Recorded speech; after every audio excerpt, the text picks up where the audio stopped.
কি বলছো, মেঘলা মেঘলা আছে? আচ্ছা, কি মনে হচ্ছে বৃষ্টি হবে, তাই তো?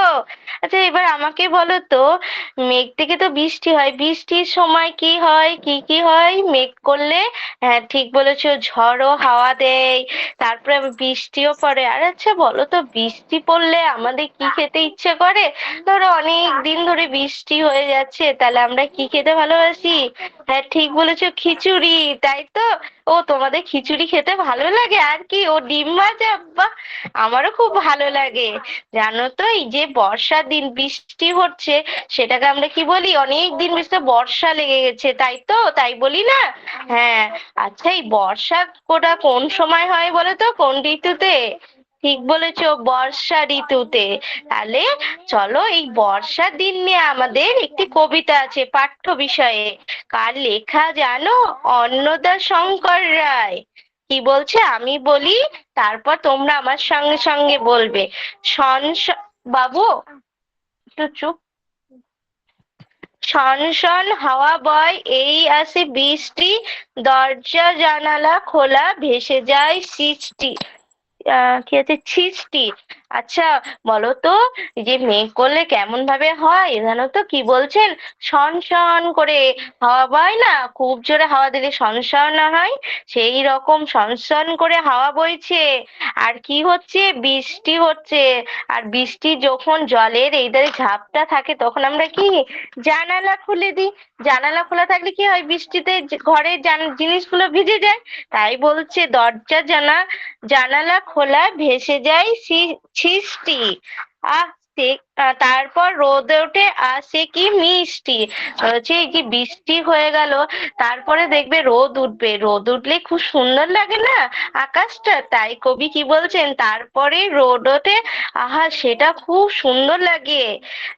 তাহলে আমি একবার বলি, আমার সঙ্গে সঙ্গে তোমরা সবাই বলো। বলো, শন শন হাওয়া বয়, এই আসে বৃষ্টি। সবাই বলো। হ্যাঁ, শন শন হাওয়া বয়, এই আসে বৃষ্টি, দরজা জানালা খোলা, ভেসে যায় সৃষ্টি। তারপরে রোদ ওঠে, আহা সে কি মিষ্টি। বা, খুব সুন্দর না? হ্যাঁ, তোমরা বাড়িতে পড়বে। আচ্ছা, আমাকে বলো তো, কে বলবে, কে বলবে? ও কৌশিকী, তুমি বলবে? আচ্ছা বলো তো, হাওয়াটা কেমন ভাবে, কি রকম ভাবে বইছে? হ্যাঁ, ঠিক বলেছো, হাওয়া বওয়ার সময় কেমন আওয়াজ হচ্ছে? হ্যাঁ, কি শন শন। তাহলে হাওয়া যখন বচ্ছে তখন কেমন আওয়াজ হচ্ছে? শন শন। আচ্ছা, এই যে বৃষ্টি হলো, বৃষ্টির পর যে রোদটা উঠেছে, সেটা কেমন লাগে বলো তো? হ্যাঁ, ঠিক বলেছো, সেটা মিষ্টি। তাই তো? বাহ, দেখছি তোমরা খুব সুন্দর বলেছো, খুব সুন্দর শুনেছো। তোমরা এই কবিতাটি বাড়ি থেকে পড়ে আসবে এবং 4 লাইন লিখে নিয়ে আসবে। আমরা পরের দিন ক্লাসে আবার পরের অংশটুকু পড়বো। আজ এই পর্যন্ত। ধন্যবাদ ম্যাডাম, স্যার। আপনাকে না একটু জোরে জোরে উচ্চারণগুলোকে স্পষ্ট বলতে লাগবে, মানে প্র্যাকটিসটা আপনাকে একটু বেশিবারই করতে লাগবে, বুঝলেন হ্যাঁ না তো? হ্যাঁ স্যার, আমি এটা বেঁধে এখনই যাচ্ছে, বেঁধে পড়লাম, যাচ্ছে। আমার এটা মুখস্থ এখন ছিল দেখুন না। হ্যাঁ ম্যাডাম, স্যার। এখনই পড়লেন, আমি 1 ঘন্টা সময় দিয়েছি। 8টায় দিয়েছি, 9টায় জিজ্ঞেস করেছি। স্যার, আমার ছিল না কিছু। স্যার, আমি তো বেরিয়ে গেছিলাম স্যার। আরে ম্যাডাম, তাহলে অ্যাটেন্ড আপনারা তো করছেন কেন? আপনি যখন আটকে আটকে যাচ্ছে, তাহলে আমি এখানে এখানে মার্কস তো কিভাবে দেবো বলেন? আপনি নিজে বলেন। আপনি তো স্টেজ মেকআপ দিচ্ছেন, যেটা কথা বলছেন সেই অনুযায়ী, তাই না? আপনি যখন বললেন, আমি হ্যাঁ রেকর্ডিং আপনাকে পাঠিয়ে দিতাম। হ্যাঁ বোঝাতে স্যার, পারলাম? হ্যাঁ স্যার। বোঝাতে পারলাম? হুম। আচ্ছা, ঠিক আছে। এবার আপনি যদি নেন, তাহলে আমি টপিক দিতে পারি। আর যদি মানে এরকম ভাবে প্রেজেন্টেশন ভালো লাগছে না, আপনাদের কাছ থেকে আরো ভালো এক্সপেক্ট করি, তো এর জন্য এরকম প্রেজেন্টেশনটা ভালো লাগলো না। ঠিক আছে। আচ্ছা স্যার, চেষ্টা করছি। আচ্ছা, এর পরের টপিক হবে মেয়ের কথা, ক্লাস 3 পরিবেশ বিদ্যা।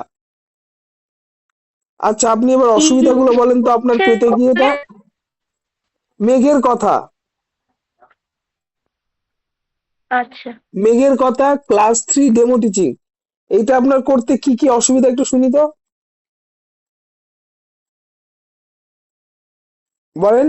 যে মেঘের কথা আপনি পেতে গিয়ে একটু অসুবিধা হবে, ক্লাস 3 তে বই বার করলে বইতেই দেওয়া আছে, অ্যাপস হ্যাঁ এর স্যার, মধ্যে। সেটা তো একটু অ্যাপস দেখে অ্যাপস নেবো। অ্যাপস আছে তো, না আপনি হার্ড কপি দেখছেন? না না স্যার, অ্যাপস আছে, আমি হার্ড কপি দেখছি। আচ্ছা ঠিক আছে, যেটাই দেখেন অন্তত একটু দু চারবার পড়ে নিয়ে তারপরে এখানে দেন, হ্যাঁ। আচ্ছা।